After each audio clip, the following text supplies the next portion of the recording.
комплексни и системни.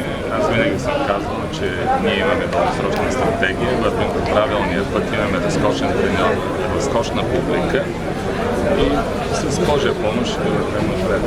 След първите силни мачове на Ботев, всички специалисти, така наречени футболи, гръмнаха, че Ботев е скрития футболист за титлата в България.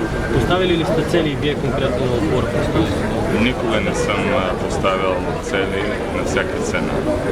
Отбора трябва да играе все по-добре с всяка изминала среща, с всеки изминал сезон. Това е основно.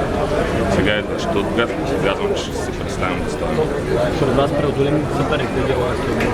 Не бих искал да твърдя дали е преодолим или не. Смятам, че по-важното е отборът да играе добре. Ако отборът играе добре, със сигурност има и шанс.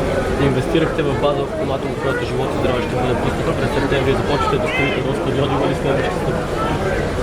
Ами, аз по принцип казах, че това са моите цели с отбора.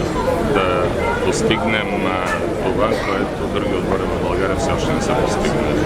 Тоест да създадем максимално широка основа за развитие на детско-юношеския футбол. Това е моята мечта. Да успеем, значи сме постигнали нещо.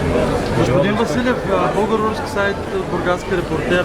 Може ли радостта на Пловдив, футболната радост на Пловдив да заглуши социалната тъга на софиянци? Ами, не знам за какво тъгуват софиянци, но във всички случаи знам, че пловдивчани са радостни.